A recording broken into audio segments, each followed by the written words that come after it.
जाने आप लोगों को विश्वास होगा या नहीं, मगर ये बिल्कुल सच्ची कहानी है। नमस्कार दोस्तों, कई बार हमारे आसपास कुछ ऐसा घट जाता है जिस पर हम आसानी से विश्वास नहीं कर पाते। ऐसी ही एक घटना मेरे साथ घटी, शायद आप लोग विश्वास कर पाओ।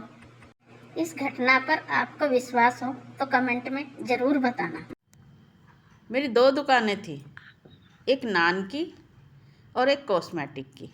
2 दुकान होने के कारण मैं नान की दुकान पर पूरा ध्यान नहीं दे पाती थी। वह मैंने कारीगर के भरोसे ही छोड़ रखी थी और कारीगर ने अपनी मनमानी शुरू कर दी और एक दिन मैंने उसे पकड़ लिया। उससे कहासुनी हुई तो वह दुकान छोड़कर भाग गया। अब समस्या ये थी कि कारीगर कहाँ से आए। उन्हें ढूंढने के लिए मेरे बच्चों के पास तो टाइम था नहीं। मैं कारीगर ढूंढने के लिए निकली। कारीगर ढूंढने के लिए मुझे मुसलमानों के मोहल्ले में जाना था और वहाँ पर छोटी छोटी गलियाँ जिनमें से घूम के उन दुकानों पे पहुँचना था जहाँ पर वो कारीगर रहते थे। मैं उस मोहल्ले को ढूंढती ढूंढती पहुँच तो गई, मगर समझ नहीं आ रहा था कि इतनी छोटी छोटी गलियों में जाऊँ या ना जाऊँ। मैं सोच ही रही थी कि एक छोटा सा बच्चा मेरे पास आया और बोला, आंटी तुम्हें कहाँ जाना है? मैंने कहा, मुझे जाना कहीं नहीं है, मेरी रोटी की दुकान है और मुझे कारीगर चाहिए, मैं यहाँ कारीगर ढूंढने आई हूँ। तो वो बोला, आंटी यहाँ मत जाना, इस गलियों में, ये गलियाँ भूल भुलैया हैं और इनके अंदर जाकर बाहर निकलना बड़ा मुश्किल हो जाता है।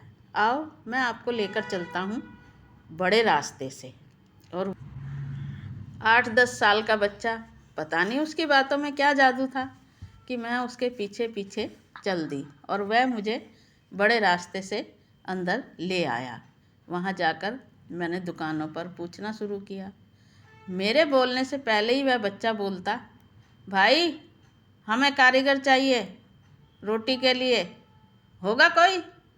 फिर अपने आप ही बोल देता, आंटी ये लोग नहीं जाने के, आप आगे चलो मेरे साथ। और वह मुझे हाथ पकड़कर उन गलियों में हर जगह लेकर गया जहाँ पर कारीगर मिलने की उम्मीद थी, मगर कहीं नहीं मिला। और रास्ते में वह मेरे से बातें करता जा रहा। मैं कारीगर के लिए गई थी और मेरा ध्यान सिर्फ ये था कि किसी तरीके से कारीगर मिल जाए और मैं घर चली जाऊं। और मैं उस लड़के के साथ चलती तो रही, मगर मैंने उसकी शक्ल नहीं देखी, सिर्फ उसकी बातों पे ध्यान देती रही। उसने पूछा, आंटी तुम्हारे लड़के क्या काम करते हैं? मैंने कहा, हाँ प्राइवेट काम करते हैं। हाँ मेरे को अपना फ़ोन नंबर देकर जाना। मैं फ़ोन नहीं रखती। अरे नहीं, आपके बड़े लड़के के पास है ना नंबर? उस वक्त परेशानी में मुझे ध्यान ही नहीं आया कि इसे कैसे पता कि मेरे लड़के के पास फ़ोन है।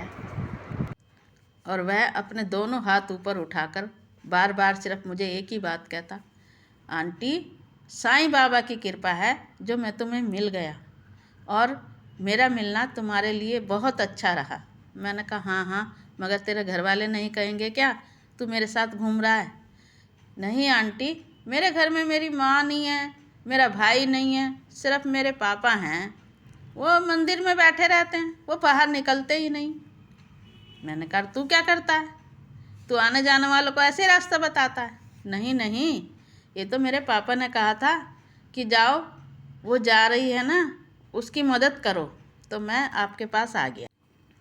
वह मेरे साथ चलता रहा, पर मेरे को समझ नहीं आ रहा था कि ये लड़का मेरे साथ क्यों जा रहा है। और मैं उसे बार बार भगाने की कोशिश कर रही थी कि जा, तेरे घर वाले नाराज़ होंगे या तुझे ढूंढ रहे होंगे या तेरे पापा कुछ कहेंगे। वह मगर गया नहीं। चलते चलते एक घर दिखाई दिया जिसका दरवाज़ा शायद आगे की तरफ होगा और हम पीछे के रास्ते से जा रहे थे। उसने बताया, आंटी ये है मेरा घर और कभी तुम्हें आना हो तो यहीं आना। तुम्हारी लड़की का रिश्ता नहीं हुआ ना? मैंने कहा, नहीं। आंटी अब होने वाला है, देखो अभी 2-4 दिन में उसका रिश्ता हो जाएगा, पर तुम मुझे बुलाना ज़रूर और मेरे को ना कार्ड देने यहाँ आना। उसने पीछे की दीवार मुझे दिखाई तो मैंने देखी, वो लाल रंग की थी। फिर मुझे पीछे से ऐसा एहसास हुआ कि जैसे गंदली मंदली और कूड़ा घर हो, पर मैं उसके साथ चलती रही। और उसे भगाने की कोशिश करती रही, वह मगर गया नहीं। 2.5-3 घंटे बाद मुझे वह रिक्शे में बिठाकर वह वहाँ से चला गया और मैं घर आ गई कि मेरे लड़के को उसने फ़ोन किया और कहा कि अपनी मम्मी से बात करा दो, वह कारीगर ढूंढने आई थी। मेरा लड़का ऑफिस में था, वह बोला मैं घर जाके बात कराऊंगा, और उसने दोबारा फ़ोन करके उससे नंबर जानने की कोशिश की कि ये नंबर सही है या गलत है, कि मैं सेव कर लेता हूँ। और फिर उसने वह नंबर सेव कर लिया। उस दिन वीरवार का दिन था। वह घर आया रात को, मगर वह लेट होने के कारण मुझे बताना भूल गया कि मम्मी फ़ोन आया था किसी का। दूसरे दिन सुबह उसे याद आया, कह रहा मम्मी एक नंबर है, मैं तेरे को बताता हूँ, उस लड़के से बात कर ले, वो कह रहा था कि तुम्हारी मम्मी आई थी मेरे पास। मैंने कहा चल मिला कर लेती हूँ। मैंने कहा हाँ, एक पागल सा लड़का था और पीछे पीछे ही घूम रहा था, चल करवा बात। मगर 3 बार का नंबर मिला हुआ, एक बार उसने किया, एक बार मेरे लड़के ने किया, और सेव किया हुआ नंबर गायब हो गया। वो समझ नहीं आया, वह ढूंढता रहा। उसके बाद बोला मम्मी वो तो नंबर ही गायब हो गया। मेरी बड़ी लड़की बोली कल वीरवार था, तुझे साईं बाबा तो नहीं मिले थे? मुझे एकदम याद आया, हाँ वो बार बार कह भी रहे थे कि भगवान साईं बाबा की कृपा है। मुझे याद आया वो दोनों हाथ ऊपर साईं बाबा की तरह उठा के बोले ही जा रहे थे, साईं बाबा की कृपा है जो मैं मिल गया तुम्हें, साईं बाबा की कृपा है। पर मैंने कहा साईं बाबा मुझे ऐसे कैसे मिल सकते हैं? चलो अगर साईं बाबा है तो वह मेरे से बोल के गए हैं कि तेरी लड़की का रिश्ता 2-3 दिन में हो जाएगा। देखते हैं अपने होता है या नहीं होता। और सचमुच 2 दिन बाद रिश्ता बिल्कुल पक्का हो गया मेरी लड़की का। मैंने सोचा कि उसने जो वो कूड़ा घर दिखाया था, मुझे देखना चाहिए वह उसका घर है या क्या है।